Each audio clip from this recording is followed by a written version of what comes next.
উনি সফরে বেরিয়েছেন হাদিস কালেকশনের জন্য। প্রচন্ড শীতের রাত, উনি মাগরিবের নামাজ, এশারের নামাজ পড়ে একটা মসজিদে শুয়ে পড়লেন, আর শুয়ে শুয়ে হাদিস পড়তেছেন। কি পড়তেছেন? কথা বলেন। আর মনে মনে ভাবলেন রাতটা মসজিদে কাটায় দেই, ফজরের নামাজ পড়ে আবার বেরোবো। কিন্তু দারোয়ান এসে বলে মসজিদে থাকতে পারবেন না, ওঠেন। দারোয়ান আছে না, কথা কন। আহমদ ইবনে হাম্বল বললেন আমি শুধু রাতটা থাকতে চাই, আমি তো ফজরেরও মুসল্লি, ফজর নামাজ পড়বো তো এই মসজিদে, আমার থাকতে দাও। দারোয়ান তো দেয় না, কেন? মসজিদে থাকার জায়গা না, জান মিয়া।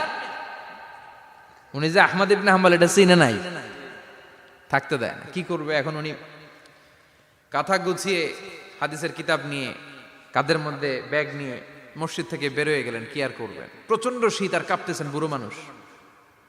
পথিমধ্যে দেখলেন বাজার। বাজার একজন খাব্বাজ, শাবুন খাব্বাজ, যুবক রুটি বিক্রেতা। সে রুটি বিক্রি করে, চুলার মধ্যে রুটি সেকে। সে যে সালাম দিল, আসসালামু আলাইকুম। যুবক বলে ওয়ালাইকুম আসসালাম। আহমদ ইবনে হাম্বল বলে যুবক, আমার যাওয়ার জায়গা নেই, সফরে বেরিয়েছি, খুব শীতে কষ্ট পাচ্ছি, রাতে যদি তোমার এই চুলা থেকে একটু আগুন পোহাই কোনো সমস্যা? যুবক বলে না না, সমস্যা না, আহলান ওয়া সাহলান, খোশ আমদেদ, আসেন আসেন, আপনি আগুন পোহাইলে আমার সমস্যা কি? সুবহানাল্লাহ পড়েন। আল্লাহ শুকরিয়া করে উনি বসলেন আর আগুন পোহাচ্ছেন। আর খেয়াল করলেন যুবক রুটি বানায় আর পরে আস্তাগফিরুল্লাহ, রুটির দলা বানায় পরে আস্তাগফিরুল্লাহ, খামির বানায় আর পরে আস্তাগফিরুল্লাহ, রুটি নিয়ে উনুনের ভিতরে চুলার ভিতরে সেকা দেয় আর পরে আস্তাগফিরুল্লাহ। দোকানদারের কাছে কেউ আসলেই সে রুটি দেয় আর পরে আস্তাগফিরুল্লাহ। ক্রেতার কাছ থেকে টাকা নিয়ে ক্যাশ বক্সে রাখে আর কি পড়ে? আবার রুটি বানানো শুরু করে আর কি পড়ে? খালি এইটাই পড়তেছে। ইমাম আহমদ ইবনে হাম্বল তো অবাক, কিরে এটা আবার কেমন যুবক, খালি আস্তাগফিরুল্লাহ। উনি প্রশ্ন করলেন যুবক ঘটনা কি? আসার পর থেকেই তোমার দেখতেছি তুমি রুটি বানাও, রুটি বিক্রি করো আর পড়ো আস্তাগফিরুল্লাহ, মালাকা ইয়া শাবাব। যুবক বলে আস্তাগফিরুল্লাহ আমার সবচেয়ে বেশি পছন্দের আমল, আমি সব সময় আঠার মতো ইস্তেগফারের সাথে লেগে থাকি আর সব সময় পড়তে থাকি আস্তাগফিরুল্লাহ, আর এর বদৌলতে আল্লাহ আমারে মুস্তাজাবুদ দাওয়া বানিয়ে দিয়েছে। আহমদ ইবনে হাম্বল তো অবাক, আনতা মুস্তাজাবুদ দাওয়া, তুমি মুস্তাজাবুদ দাওয়া, রুটিওয়ালা। আমি এত বছর হাদিস পড়াই, আমিও তো মুস্তাজাবুদ দাওয়া না, আর তুমি রুটি বেচো বাজারে, তুমি মুস্তাজাবুদ দাওয়া, তুমি দোয়া করলে সব কবুল হয়ে যায়। যুবক বলে নাম আনা মুস্তাজাবুদ দাওয়া, আমি আমার জীবনে যত দোয়া করেছি কবুল করে নিয়েছে কে? সব দোয়া কবুল করে নিয়েছে আল্লাহ, একটা দোয়া ছাড়া। কয়টা? আহমদ ইবনে হাম্বলের কৌতূহল, কিউরিসিটি আরো বেড়ে গেল। কি? সব দোয়া কবুল হয়েছে, একটা দোয়া ছাড়া। মাযালিকা দুআ ইয়া শাব, কি সেই দোয়া? যুবক এবার বলতে শুরু করলো, আমার জীবনে যে দোয়াটা আল্লাহ কবুল করে নাই সেটা হচ্ছে আমি আল্লাহর কাছে অনেক চেয়েছি, অনেক দোয়া করেছি যে আল্লাহ, শুনেছি এই জামানার সবচেয়ে বড় মুহাদ্দিস, তার নাম নাকি ইমাম আহমদ ইবনে হাম্বল। আল্লাহ তোমার কাছে আমার চাওয়া, আমি যেন এই ইমাম আহমদ ইবনে হাম্বলরে দেখে মরতে পারি, আমি যেন ইমাম আহমদ ইবনে হাম্বলের হাতে হাত রেখে মুসাফা করতে পারি আর তার কপালে একটা চুমু এঁকে দিতে পারি। আহমদ ইবনে হাম্বল আবেগপ্রবণ হয়ে গেলেন, চোখের পানি ছেড়ে দিলেন, বললেন যুবক তোমার এই দোয়াটাও কবুল হয়ে গিয়েছে। আহমদ ইবনে হাম্বলের দেখা আর সাক্ষাৎ পাওয়ার জন্য আহমদ ইবনে হাম্বলের বাড়িতে তোমার যাওয়ার দরকার নাই, আহমদ ইবনে হাম্বল তোমার দরবারে ছুটে এসেছে। আনা আহমদ ইবনে হাম্বল মুহাদ্দিসুদ দাহর, আমি নিজেই আহমদ ইবনে হাম্বল। যুবক চোখের পানি ছেড়ে দেয়, আহমদ ইবনে হাম্বল চোখের পানি ছেড়ে দেয়। যুবক চিৎকার মেরে ইমাম আহমদ ইবনে হাম্বলকে জড়িয়ে ধরে, হাতে হাত রেখে মুসাফা করে, কপালের মধ্যে চুমু খায় আর আল্লাহর শুকরিয়া করে বলে, ও ইমাম, আসলে এই দোয়াটাও আল্লাহ আজকে কবুল করে নিল। বিশ্বাস হয়? সবসময় ইস্তেগফার পড়লে আপনার দোয়াগুলোর এইভাবে কবুল করে নিবে কে? এই পাঁচটা জিনিস পাবেন সবসময় যদি ইস্তেগফারের সাথে লেগে থাকেন। রাজি আছেন তো? এজন্য বিশ্বনবী সব সময় নামাজে সালাম ফেরানোর পরে পড়তেন আস্তাগফিরুল্লাহ। কি পড়তেন?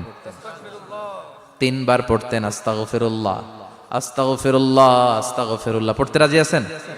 ইস্তেগফারের অনেকগুলো আলফাজ আছে, সবচেয়ে ছোট ইস্তেগফার হচ্ছে এটা, আস্তাগফিরুল্লাহ, আস্তাগফিরুল্লাহ। আরো আছে আস্তাগফিরুল্লাহ আল্লাযী লা ইলাহা ইল্লা হুয়াল হাইয়ুল কাইয়্যুম আতুবু ইলাইহি। বিশ্বনবী বলেন এই ইস্তেগফারটা যদি কেউ পড়ে, আত-তাওয়াল্লি মিন ইয়াউমিজ যাহাফ, যুদ্ধের ময়দান থেকে পালিয়ে আসা কবিরা গুনাহ। কি গুনাহ? কাফেরদের সাথে যুদ্ধ, আমি তাগড়া যুবক, তলোয়ার নিয়ে নেমেছি, আমার দেহের এক ফোঁটা রক্ত থাকা পর্যন্ত আমি যুদ্ধ চালিয়ে যাব, আমি ফিরে আসতে পারবো না, আইনটা কার? ফিরে আসলে কবিরা গুনাহ।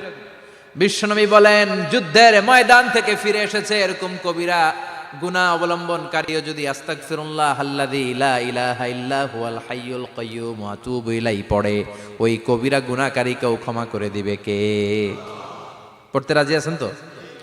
আবার সাইয়েদনা আবু বকর বললেন, ইয়া রাসূলুল্লাহ আল্লিমনি দুআআন আদউ বিহি ফি সালাতি, এমন দোয়া আপনি আমারে শিক্ষা দেন যেই দোয়াটা আমি নামাজে পড়তে পারি। বিশ্বনবী বললেন, পড়ো আল্লাহুম্মা ইন্নী যালামতু নাফসি যুলমান কাসীরান ওয়া লা ইয়াগফিরুয যুনুবা ইল্লা আনতা ফাগফিরলি মাগফিরাতাম মিন ইনদিক ইন্নাকা আনতাল গফুরুর রহিম। সুবহানাল্লাহ পড়েন। এটাও ইস্তেগফার। আমরা এটার বলে দোয়া মাসুরা, সালাম ফেরানোর আগে পড়ি না? যেখানেই ক্ষমা চাওয়ার কথা আছে ওইটারই কি বলে? ইস্তেগফার। আল্লাহুম্মা ইন্নী যালামতু নাফসি, আল্লাহ জুলুম করেছি, যুলমান কাসীরা, অনেক জুলুম, ওয়ালা ইয়াগফিরুয যুনুবা ইল্লা আনতা, তুমি ছাড়া এই গুনাহ ক্ষমা করার তো কেউ নাই। ফাগফিরলি মাগফিরাতাম মিন ইনদিক, তোমার দয়ায় আমারে ক্ষমা করে দাও। ইন্নাকা আনতাল গফুরুর রহিম, তুমি হলা ক্ষমাশীল। ঠিক কি না? এটাও ইস্তেগফার, এটাও পড়বেন। আর এই সব ইস্তেগফারের শ্রেষ্ঠ ইস্তেগফারের নাম সাইয়্যিদুল ইস্তেগফার। যত ইস্তেগফার হতে পারে এর মধ্যে সবচেয়ে শ্রেষ্ঠতম ইস্তেগফার নাম কি? কথা কন।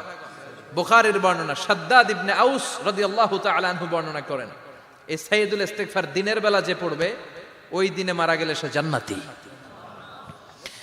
এই সাইয়্যিদুল ইস্তেগফার রাতের বেলা যে পড়বে ওই রাতে যদি ইন্তেকাল হয় ওই লোকটা জান্নাতি। মুখস্থ আছে না? কার কার মুখস্থ হাত তুলেন। মাশাআল্লাহ, তাবারাকাল্লাহ, মাশাআল্লাহ, মাশাআল্লাহ। আর যাদের নাই তাদের হোমওয়ার্ক, তাদের আল্লাহুম্মা আনতা রাব্বি লা ইলাহা ইল্লা আনতা খালাকতানি ওয়া আনা আবদুক ওয়া আনা আলা আহদিকা ওয়া ওয়া'দিকা মাস্তাতা'তু আউযু বিকা মিন শাররি মা সানা'তু আবুউ লাকা বিনি'মাতিকা আলাইয়া ওয়া আবুউ লাকা বিযামবি ফাগফিরলি ফাইন্নাহু লা ইয়াগফিরুয যুনুবা ইল্লা আনতা। সুবহানাল্লাহ পড়েন। আজকে রাতে পড়ছেন, মারা গেলে জান্নাতি। চিল্লায় পড়েন না আল্লাহু আকবার। এজন্য বিশ্বনবী বলেন আমার আগের গুনাহ মাফ, পরের গুনাহ মাফ, তারপরেও প্রতিদিন আমি 70 বার তওবা ইস্তেগফার পড়ি। আজকে থেকে পড়তে রাজি আছেন তো? বেশি বেশি ইস্তেগফার পড়া যাবে না? একটু প্রাণ খুলে দিল খুলে আওয়াজ করে পড়েন তো আস্তাগফিরুল্লাহ। আর জোরে পড়েন আস্তাগফিরুল্লাহ। আবার সবাই পড়েন আস্তাগফিরুল্লাহ। সব সময় তওবা ইস্তেগফার যারা পড়ে তাদেরকে পছন্দ করে কে? সব সময় জিকির করে করে